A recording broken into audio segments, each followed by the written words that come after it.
Aviva, Senhor, a tua obra, no decorrer dos anos faz-a conhecida. A obra de Deus em Habacuque. Gostaríamos de refletir sobre esse tema dentro da nossa conferência. Num primeiro aspecto, lembramos da estrutura retórica do livro de Habacuque, que inicia com uma primeira queixa do profeta, a primeira resposta de Deus. Habacuque não gosta dessa resposta, aí a segunda queixa do profeta e a segunda resposta de Deus. E aí nós partimos para o capítulo 3, que é o tema que queremos abordar nesse momento.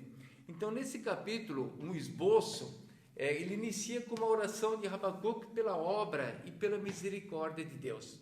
E a segunda parte, dos versos 3 ao 15, é a descrição da teofania, de uma manifestação de Deus que envolve tanto o juízo como a salvação. E a terceira parte do capítulo 3 envolve a confissão de fé de Habacuque, a sua confiança no agir de Deus, onde nós temos aqui esse salmo de louvor, de adoração pela ação do Senhor.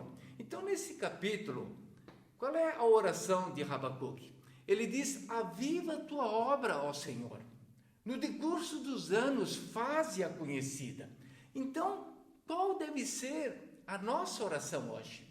Será que estamos em sintonia com Habacuque quando ele ora pela obra do Senhor? Não devemos nós também orar: aviva a tua obra, ó Senhor, no decurso dos anos faze-a conhecida. É o tempo de hoje, é o tempo em que vivemos. Aviva a tua obra, esse é o nosso clamor também.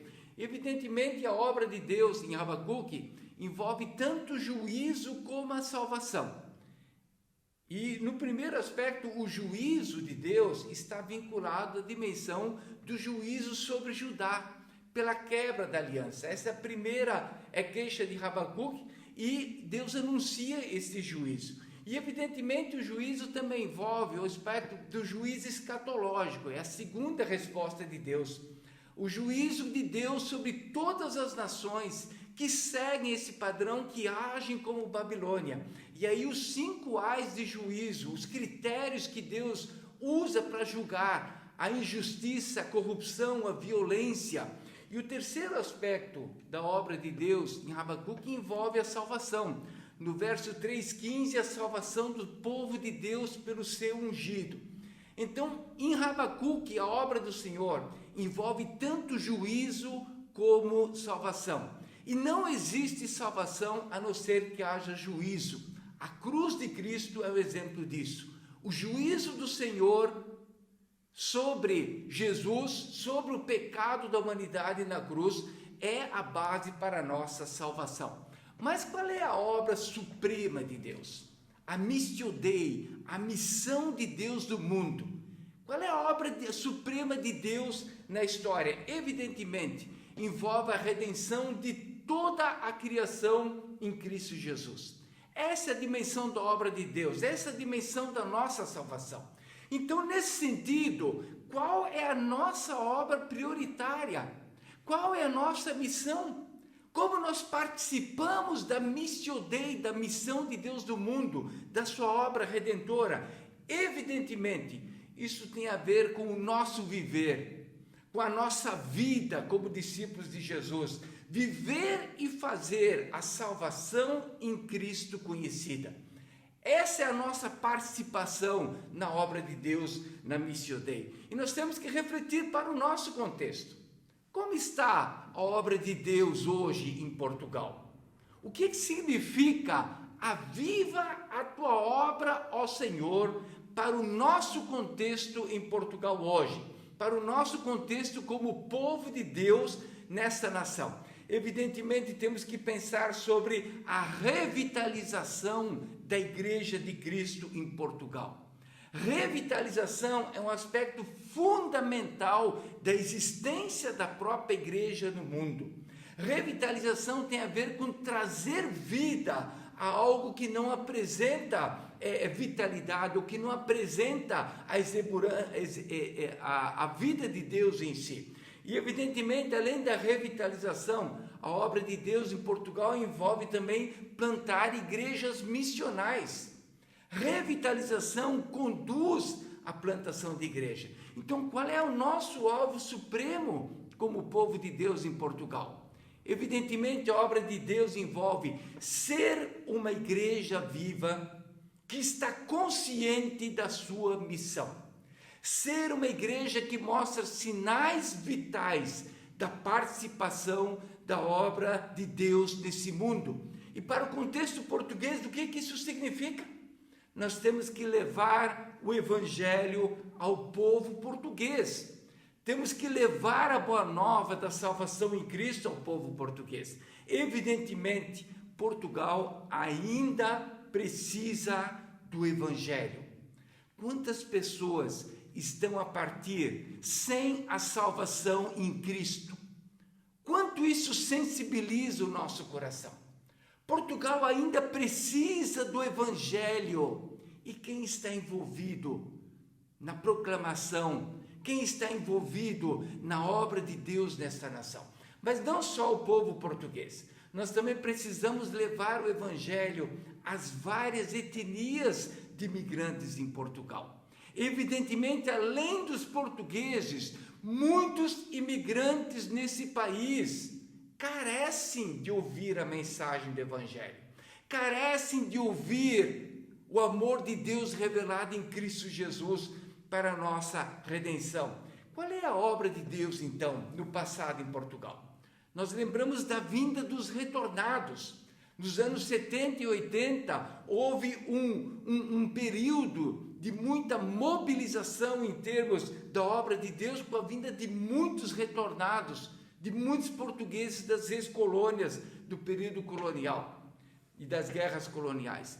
E os retornados trouxeram um crescimento à igreja evangélica em Portugal. Um crescimento substancial que gerou muita motivação, inclusive em termos do futuro da obra evangélica em Portugal.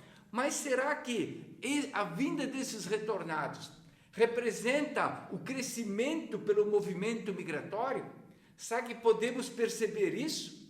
Então, a obra de Deus do passado, nós vemos com este movimento um crescer da igreja, um avivar da obra de Deus em Portugal. E no presente, qual é a obra do Senhor da qual estamos participando? Isto envolve a evangelização de Portugal e o envio missionário. Ou seja, nós precisamos perceber qual é o sentido de aviva a tua obra, ó Senhor. No decorrer dos anos, que é hoje, faze-a conhecida. Então precisamos perceber qual é o nosso chamado, em que estamos envolvidos, de que maneira nós participamos da obra de Deus. E para isso precisamos conhecer um pouco do contexto onde estamos. A religião em Portugal, por alguns dados que temos a partir do censo de 2011, apontava para quase 79% do povo católico e apenas 2,3% do povo evangélico. E uma última pesquisa mais recente na área metropolitana de Lisboa aponta para 54,9% de católicos, quase 30% da população nesta área está secularizada, ou seja, não tem religião ou não tem identificação religiosa. E também aponta para 5% de evangélicos na área metropolitana de Lisboa, que envolve o distrito de Lisboa, que envolve a questão da margem sul do Tejo até Setúbal e na parte norte do Tejo, os concelhos de Oeiras, de Cascais, também Sintra e Conselho de Mafra e Vila Franca. E nesta região está quase 1/3 da população portuguesa. Então, essa pesquisa mostra que aqui temos quase 5% de evangélicos. Mas e a questão da imigração no país? Os dados de 2020 apontam para quase 600 mil imigrantes em Portugal que estão legalmente residindo aqui, com autorização de residência. E esses imigrantes espalhados em mais ou menos 30 diferentes etnias. Isso corresponde a 5,7% da população do país. Portugal tem se mostrado um país aberto à recepção dos imigrantes. E essa distribuição dos imigrantes, conforme esses dados do Observatório da Imigração, aponta para 44% desses imigrantes em Lisboa, em Setúbal 8,8%, em Faro 15%, no Porto 7,2%. Esses são os distritos com maior percentual de imigrantes. Se nós somarmos Lisboa e Setúbal, que estão dentro da área metropolitana de Lisboa, isso representa quase 53% dos imigrantes de Portugal nesta área. Mas em termos de evangélicos, os 5% de evangélicos da área metropolitana de Lisboa, nós vemos que 63,4% são imigrantes e apenas 36,6% portuguesa. Ou seja, será que o crescimento evangélico em Portugal é um crescimento orientado pelo movimento migratório? Será que Portugal está sendo alcançado? Então, qual o nosso alvo? O envio global dos crentes vocacionados, tanto portugueses como imigrantes. Nós temos que pensar na perspectiva do que está acontecendo em nosso país. Qual é a obra que Deus está fazendo? E diante desse quadro, será que nós estamos conscientes do potencial missionário que há em Portugal? Tanto que os portugueses nativos, que sempre tiveram uma mentalidade globalizante, a partir da sua história, como estamos vivendo essa mentalidade hoje? Será que estamos fechados em nós mesmos? E a própria questão da imigração. A imigração tem sido também um instrumento de vitalidade da igreja e de envio missionário. Ou será que nós também estamos conscientes do potencial missionário em toda a União Europeia? Quantos imigrantes estão na União Europeia hoje? Quanto potencial de envio missionário? Quantas pessoas podem ouvir o Evangelho e retornar aos seus países com a mensagem, com a proposta do Evangelho? Essa é uma estratégia de expansão missionária. O próprio Novo Testamento, no livro de Atos, nós vemos isso acontecendo. A partir da perseguição em Atos 8 na igreja, os que foram dispersos chegaram até Antioquia.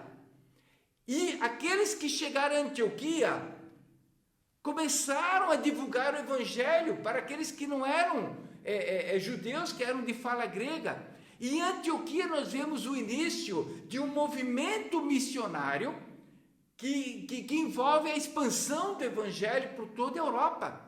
Então, aqueles que foram dispersos iniciaram uma igreja que trouxe um potencial de expansão missionária em todo o mundo antigo. Por isso, nós precisamos pensar de que maneira estamos agindo conscientemente com relação à mobilização missionária a partir daquilo que Deus está fazendo, não só em Portugal, mas em toda a União Europeia. Qual é o grande potencial de envio que existe? Por isso precisamos estar conscientes do fato de clamar ao Senhor: aviva a tua obra. Clamar a Deus: aviva a tua obra, envia o teu povo, Senhor.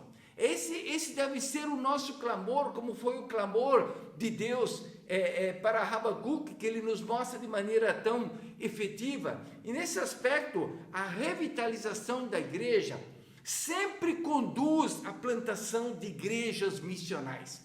A igreja missional é aquela igreja orientada pela missão de Deus.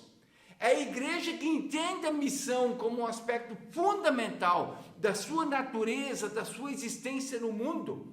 Então, a revitalização de igrejas sempre conduz à plantação de igrejas missionais. Missional é a ideia de que nós estamos envolvidos com a nossa cultura e com o que Deus está fazendo nesse mundo.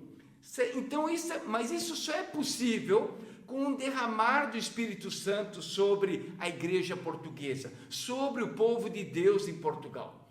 Por isso é fundamental que nós estejamos conscientes disso. A missão de Deus é obra do Espírito de Deus.